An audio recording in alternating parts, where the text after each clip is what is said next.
बिस्मिल्लाहिर्रहमानिर्रहीम। अस्सलामु अलैकुम वरहमतुल्लाहि वबरकातुहू। मेरे दोस्तों और भाइयों, दुनिया में ज़िंदगी गुजारने के दो तरीक़े हैं। एक तरीक़ा है इंसानी ज़िंदगी गुजारने का और एक तरीक़ा है हैवानी ज़िंदगी गुजारने का। इंसानी ज़िंदगी ईसार की ज़िंदगी है, हैवानी ज़िंदगी वो नफ्सी की ज़िंदगी है, ज़ातियात की ज़िंदगी है। वो अपनी ज़ात के इर्द गिर्द घूमती है। और जो इंसानी ज़िंदगी है वो ईसार वाली ज़िंदगी है। दुनिया में जानवर तीन सिफात के होते हैं। कुछ जानवर वो हैं कि जब तक वो किसी दूसरे की ज़िंदगी ना उजाड़ दें उस वक्त तक उनकी अपनी ज़िंदगी नहीं बनती। मिसाल के तौर पर भेड़िया है, तेंदुआ है, शेर है। जब तक वो दूसरे जानवर की ज़िंदगी नहीं उजाड़ेंगे खुद उनकी ज़िंदगी नहीं बन सकती। दूसरे जानवर वो हैं कि अपनी ज़िंदगी उनकी बनती नहीं और दूसरे की ज़िंदगी वो उजाड़ देते हैं। जैसे सांप है, बिच्छू है, खामखा किसी को डस लिया। डसने से उनकी अपनी ज़िंदगी का कोई फ़ायदा नहीं, उनको कोई नफ़ा नहीं पहुंचा, लेकिन दूसरे की ज़िंदगी उन्होंने उजाड़ दी। तीसरी किस्म उन जानवरों की है जो बेहिस होते हैं। उनके सामने कुछ भी होता रहे, उनको किसी की ज़िंदगी से कोई गरज नहीं होती। मिसाल के तौर पे गधा है, एक गधे के सामने अगर 1000 गधे मर जाएं तो गधा उसी तरीके से चारा चरता रहेगा। उसे कोई परवाह नहीं, कोई फिक्र नहीं कि मेरे हमजिनसों की मौत वाक़ हो गई है, वो तकलीफ़ में है, परेशानी में है। उनको इस बात से उसको इस बात से कोई गरज नहीं है। बदकिस्मती से इन्हीं तीन सिफात के इंसान हैं। बाज़ इंसान वो हैं कि जब तक वो किसी दूसरे इंसान की ज़िंदगी को बर्बाद नहीं कर देते, दूसरे इंसान की ज़िंदगी को उजाड़ नहीं देते, उस वक्त तक उनकी अपनी ज़िंदगी नहीं बनती।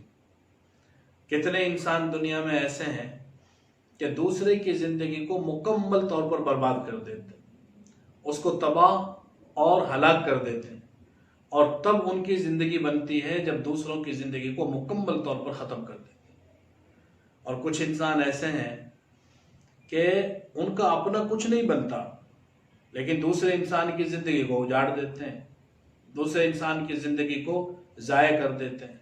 मजाक में कोई ऐसा काम कर दिया कि अगले आदमी की ज़िंदगी बर्बाद हो गई और उसको कोई फ़ायदा नहीं हुआ। कितने दुनिया में ऐसे इंसान हैं जो दूसरों की बदनामी का ज़रिया बन जाते, ज़िल्लत का ज़रिया बन जाते हैं, रुसवाई का ज़रिया बन जाते हैं, किसी की बहन बेटी की इज्जत को पामाल करने का ज़रिया बन जाते हैं। उनको अपना कोई फ़ायदा नहीं हुआ। सोशल मीडिया पे किसी की बहन बेटी को बदनाम कर दिया, पूरा ख़ानदान रुसवा हो गया, नस्लें बर्बाद हो गई, अपना कुछ नहीं बना लेकिन दूसरों का सब कुछ उजाड़ दिया, सब कुछ बर्बाद कर दिया। और कुछ इंसान वो हैं जो बेहिस होते हैं, उनके सामने जो मर्जी होता रहे, जो मर्जी किसी का बिगड़ जाए, नुकसान हो जाए, उनको इस बात की कोई परवाह नहीं है। इस किस्म के इंसानों की तादाद बेतहाशा है। दुनिया में रोज़ाना कितने हादसात होते हैं, इंसानों की कितनी बड़ी आबादी मुश्किलात का शिकार है, लेकिन दूसरे इंसान बेहिस होकर ज़िंदगी गुजारते रहते हैं। ख़बर सुनी, कहीं से कोई ख़बर मिली, वो चाहे कितना ही बड़ा सानेहा है, कितना ही बड़ा हादसा है, उसकी परवाह किए बगैर हम आगे गुजर जाते हैं।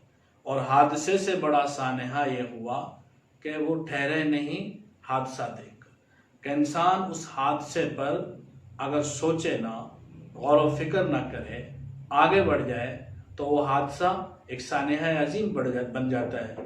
हादसे से बड़ा सानेहा ये हुआ कि वो ठहरे नहीं हादसा देखकर। इंसानी ज़िंदगी क्या है? इंसानी ज़िंदगी ये है कि इंसान औरों के लिए ज़िंदगी गुजारता है। ईसार का जज्बा उसके अंदर होता है, अपनी ज़रूरियात को दबाकर दूसरों की ज़रूरियात को पूरा करता है। सहाबा रज़ी अल्लाह अन्हुम अजमईन में अल्लाह ताला ने सिफ़ात पैदा फरमाई, नबी करीम सल्लल्लाहु अलैहि वसल्लम ने मेहनत फरमाई, ऐसे नताइज निकले कि मैदान जंग के अंदर पड़े हुए हैं, जख्मी हालत में हैं, और आह की आवाज़ आती है, पानी लेकर जाने वाला वहाँ पहुँचता है, पानी पिलाने लगता है, अगले की आवाज़ आती है, कहते पहले उसे पानी पिलाओ। उसके पास जाते हैं, एक और के कराने की आवाज़ आती है, कहते पहले उसको पानी पिलाओ। उसके पास जाते हैं तो वो मर चुका होता है, शहीद हो चुका होता है। पहले वाले के पास आए, वो भी शहीद हो गया। उसके बाद वाले के पास आए, वो मैदान जंग में तीनों ने जान दे दी इस जज्बे के तहत कि पहले उसको पानी पिला दिया जाए, मेरे भाई को पानी पिला दिया जाए।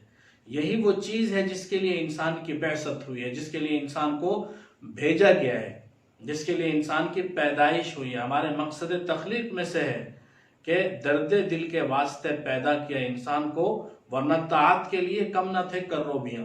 फरिश्तों की बहुत बड़ी तादाद है, वो रात दिन इबादत कर रही है, जब से पैदा हुए वो हमेशा इबादत करते रहेंगे। तो अल्लाह रब्बुल इज़्ज़त को इबादत की ज़रूरत नहीं थी, वो तो फरिश्ते भी कर रहे थे। तो दर्द दिल के वास्ते पैदा किया इंसान को, वरना ताअत के लिए कम न थे कर्रोबियाँ। फरिश्ते इताअत के लिए, फरमाबरदारी के लिए कम नहीं थे। जान दे दी मैदान जंग में, लेकिन दूसरे का फिक्र करते हुए, दूसरे का लिहाज करते हुए। अब सहाबा रजी अल्लाह अन्हुम में ऐसी मिसालें मौजूद हैं कि एक सहाबी के घर कोई आदमी सिरी लेकर जाता है और वो ये समझते हुए कि शायद आगे वाला घर मुझसे ज़्यादा ज़रूरतमंद है, उसे आगे भिजवा देते हैं। वो ये समझते हुए कि शायद आगे वाला मुझसे ज़्यादा ज़रूरतमंद है, उसको आगे भेज, 7 घरों में सिरी चक्कर लगा के वापस पहले वाले आदमी के पास आ जाते हैं। ये वो जज्बा है जिसने सहाबा की जमात को आगे बढ़ाया, ताबईन की जमात को आगे बढ़ाया, और तबा ताबईन की जमात को आगे बढ़ाया।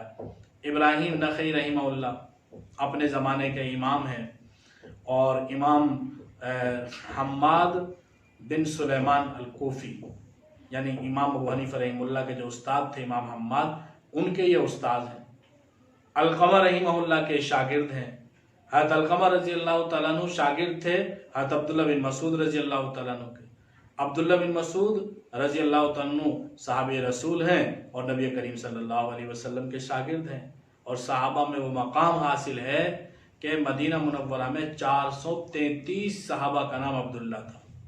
लेकिन जब मुतलक अब्दुल्ला कहा जाता था तो सारे सहाबा समझ जाते थे इससे मुराद अब्दुल्ला बिन मसूद है। फ़िक़्ह में सबसे बड़े साहिब इल्म, फ़िक़्ह का सबसे ज़्यादा इल्म हज़रत अब्दुल्ला बिन मसूद रज़ी अल्लाह तआला अन्हु के पास था।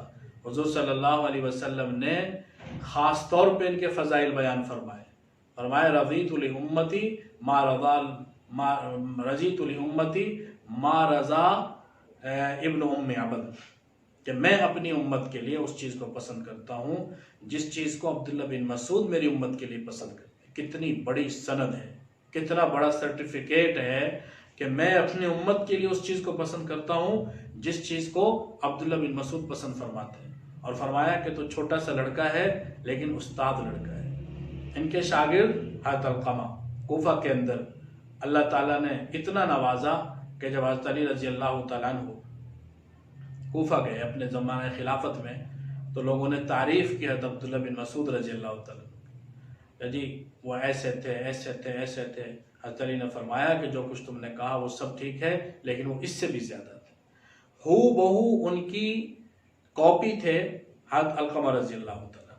हज़रत अलक़मा रज़ी अल्लाह तआला अन्हु ने सारे उलूम मुंतकिल किए हज़रत इब्राहिम नख़ी की तरफ। हज़रत इब्राहिम ने इमाम हम्माद की तरफ, और उन्होंने इमाम आज़म अबू हनीफ़ा रहिमहुल्लाह की तरफ। तो हमारे फ़िक़्ह हनफ़ी अहले सुन्नत वल जमात फ़िक़्ह हनफ़ी के जो सिलसिले की सनद की एक अहम कड़ी है हज़रत इब्राहिम नख़ी रहिमहुल्लाह। इब्राहिम नख़ी रहिमहुल्लाह उनके ख़िलाफ़ वारंट जारी कर दिए गिरफ़्तारी के। हज्जाज बिन यूसुफ़ ने ज़ालिम इंसान था, 1.25 लाख इंसानों का कातिल है, तो इनको भी गिरफ़्तारी के अहकामात जारी कर दिए गए।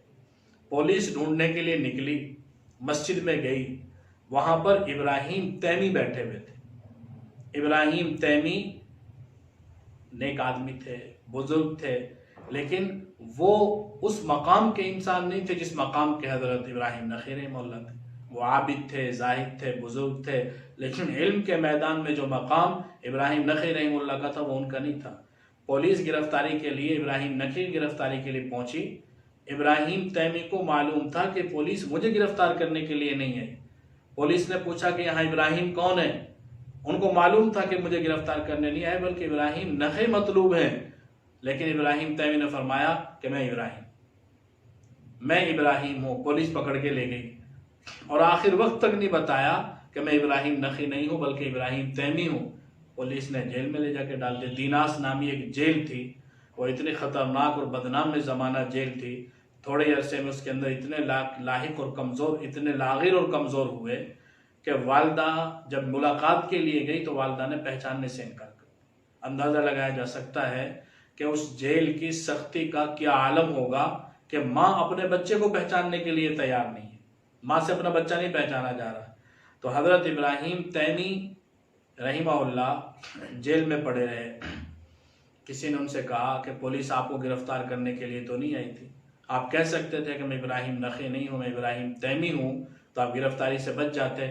फरमाया कि मैंने सोचा कि इब्राहिम नखी रहीमहुल्लाह बड़े इंसान हैं, दीन का काम करते हैं, लोगों को पढ़ाते हैं, तो वो अपने मामूलात जारी रखें, उम्मत से उनको फ़ायदा हो रहा है वो फ़ायदा होता रहे, और मैं जो है अगर जेल में चला भी जाऊंगा तो कौन सी ऐसी बात है। आजिज़ी का मुजाहरा करते हुए फरमाया कि मैंने इब्राहिम नखे को बचाने के लिए ख़ुद को अपने आप को पेश किया कि इब्राहिम नखे दीन के काम में लगे हुए हैं और वो एक काम सिलसिला जारी रखें। मैं जेल में चला भी जाऊंगा तो उससे कोई बड़ा नुकसान नहीं होगा उम्मत का। उन्होंने ईसार से काम लिया। इतनी बड़ी कुर्बानी, कोई आसान काम होता है जेल के अंदर जाना, सख्तियाँ बर्दाश्त करना, लेकिन ये जज्बा ईसार था। हमारे यहाँ क्या होता है कि हम अगर कोई खातून किचन में काम कर रही है और वहाँ पर बारियाँ लगी हुई हैं, अगर एक वक्त में दूसरे का काम करना पड़ गया तो उसके लिए भी परेशानी हो रही है। दस्तरखान लगाना और उठाना, उसके अंदर अगर एक की बारी है और दूसरे को उठाना लगाना पड़ गया तो उसके ऊपर भी। सिर्फ ये नहीं है कि पैसे के मामले में ईसार करना चाहिए, पैसे के मामले में ज़रूरियात ज़िंदगी, पूरी ज़िंदगी ईसार के इर्द गिर्द घूमती है।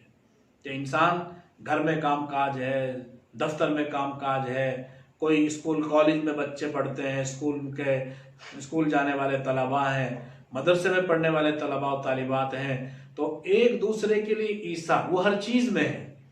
हर चीज़ के अंदर खाने पीने में ईसार है, अच्छी जगह किसी दूसरे को देने के अंदर भी ईसार है। खुद जगह छोड़कर दूसरे के लिए जगह फराहम कर दी और दूसरे के हिस्से का काम कर लिया, हत्ता के यहाँ तक कि दूसरे की बदनामी अपने ऊपर ले ली। ये भी इज्जत का ईसार है कि एक आदमी ने अपनी इज्जत का इजहार किया कि दूसरे को बदनामी से बचाने के लिए बदनामी अपने हिस्से में ले ली। तो अल्लाह ताला से दुआ करनी चाहिए और कोशिश करनी चाहिए कि हम ऐसी ज़िंदगी गुजारें जिसमें ईसार पाया जाए। कल क़यामत के दिन यही चीज़ काम आने वाली है। दुनिया बहरहाल गुजर जाने वाली चीज़ है, वो जल्द या बदेर इसने ख़त्म हो जाना है, लेकिन कल क़यामत के दिन अल्लाह रब्बुल इज़्ज़त ईसार वालों को बड़े दर्जात अता फरमाएंगे। अल्लाह अमल की तौफीक नसीब फरमाए। वमा अलैना इल्लल बलाग।